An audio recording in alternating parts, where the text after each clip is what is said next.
Coming into Charleston, we crossed the Ravelin Bridge. As you can see, it is a cable stay design with two towers, each 575 feet or 175 meters high. The total length of the structure is 4 kilometers or 2.5 miles, with the main span stretching 1,546 feet, 471 meters, between the towers, suspending the deck 186 feet or 57 meters above the river. Currently, it is the third largest among cable stay bridges in the Western Hemisphere.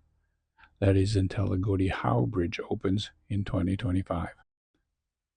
The span is designed to endure wind gusts in excess of 300 miles an hour, 480 kilometers, far stronger than those of the worst storm in Charleston's history, which was Hurricane Hugo in 1989.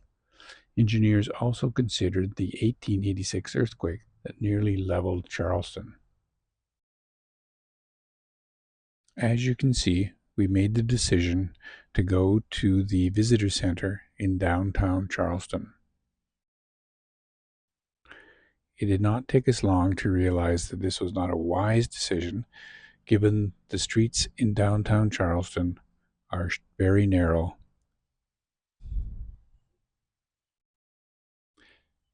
and there's absolutely no parking for a motorhome.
South Carolina was an incredibly wealthy state, so wealthy that we were the only state to repay our continental debt. Charleston had the first railroad, the first museum, the first theater in the New World. 4 of the 10 richest men in America at one time lived in Charleston. And we were wealthy because we used enslaved labor at a massive agricultural enterprise scale. In the 1820s, we produced over 50% of America's cotton. We became early wealthy from the use of indigo. Indigo is a plant that makes a beautiful blue ink or dye. It takes about 180 pounds of indigo plant to make 1 pound of indigo cake. And rice. Rice was our supreme crop. We call it Carolina Gold. Where you left was where 40% of all the enslaved people who came to America arrived. South Carolina sees Abraham Lincoln's election of president as a real direct threat to its economic and political power. Lincoln had run on a platform of all new states entering the Union being free states. He wasn't even on the ballot in 10 southern states. So Lincoln's election enraged South Carolina. They believed he was going to directly impact their economic and political power. And so on the December the 20th, 1860, South Carolina signs what's called an Ordinance of Secession. And the reason they give for leaving the Union is that they call it the hostility of the non-slaveholding states to the institution of slavery. So with that, South Carolina separates itself from the Union. Forward and to the boat's right, you see James Island. On James Island, there's a place called McLeod Plantation. The rule at McLeod Plantation was that once a child could walk 10 feet by themselves, they were put to work. That's the system that South Carolina wanted to continue, and that's what the Union basically fought against. And in the middle of the night, the United States garrison of 85 men crossed over 1,800 yards of open water to this unfinished, under construction fort called Fort Sumter. And there's where kind of the story starts. They go ahead and agree to terms of evacuation by the United States Army from Fort Sumter. So the Confederates want to go ahead and leave the island. There's one thing that the United States Army wants to do, and that's lower the colors over Fort Sumter with a certain amount of dignity. So with that, on the morning of April the 12th, 1861, the United States flag is lowered. There is a 100-gun salute to the flag, and on gun 47, there's an explosion, and two United States Army soldiers are killed. The names are Private Daniel Howe and Edward Holloway.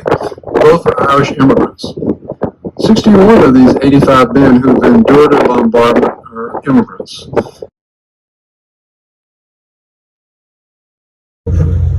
If you're from another country, we welcome you very warmly.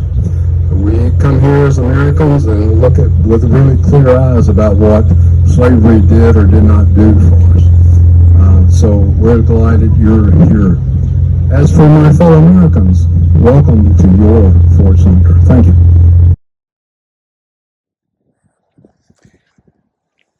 We are camping at the Hilton Head RV Resort and Marina.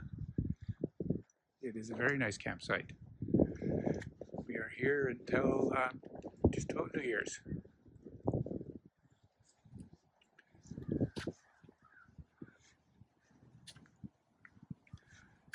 You can rent a boat slip and a RV spot.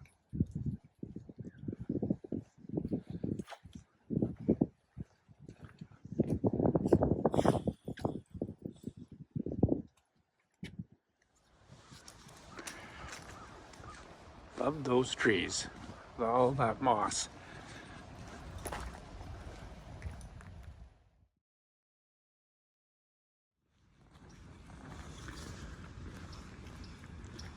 These trees will be very scary at night, the moss hanging down.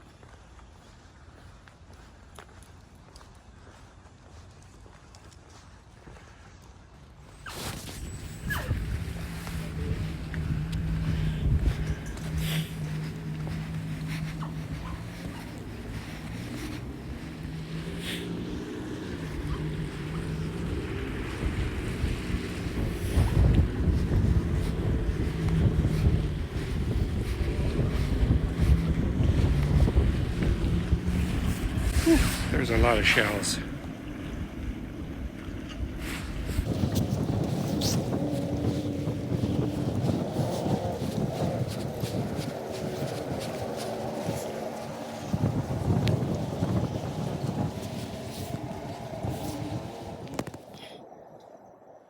Merry Christmas, Joan. Christmas. And Happy New Year.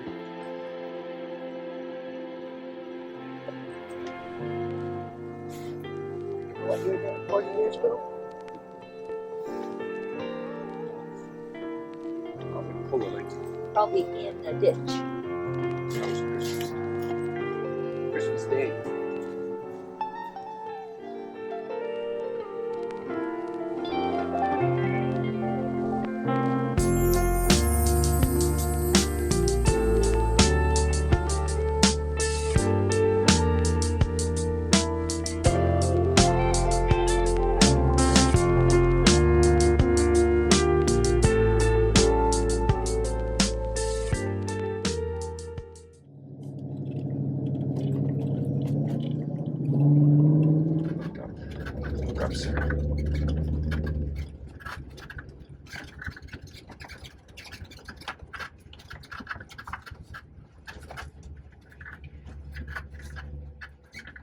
Well, this was a nice campground.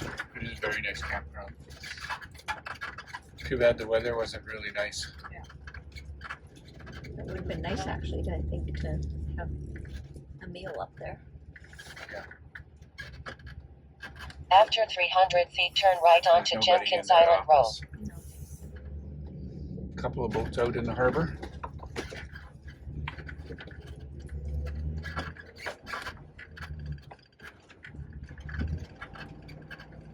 After a quarter of a mile, turn water. right. A lot of water. Must have really rained. I didn't hear it rain last night at all. It did. How did your face look green go? Doesn't feel like a facelift? No. Did you put a little I did. good going?